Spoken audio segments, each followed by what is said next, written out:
En fait tugaruka ku kibazo toujours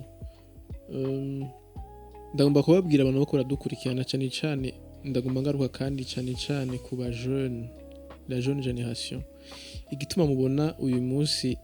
harimwo inguvu zidasanzwe muri digitalisation telefone ziri accessible ku bantu bose ama social media gumavuka buri munsi tubona intuze nshasha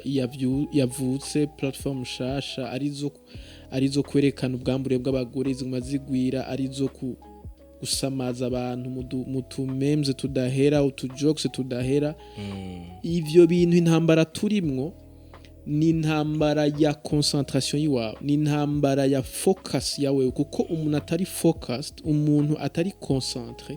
ntashobora kumenya ivyiwe donc ikibazo dufise abantu baratakaye ntibiyizi donc ntibazi n'ivyo bakeneye mu buzima bwabo rero kubera ko nibaza yuko iyi generation ya social media n'ibiki vyose biriko biprepara une generation zombie no kuvuga ikintu kiraho kitagira ubuzima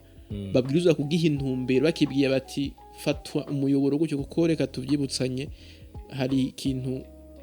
kigezweho n'umuca mondialisation bakeneye abantu bose ko bialinya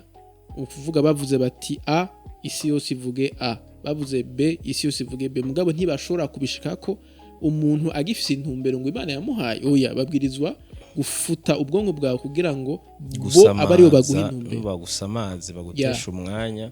kugera handi urumva utazigera udekuvura intumbero n'ico wabereyeho hama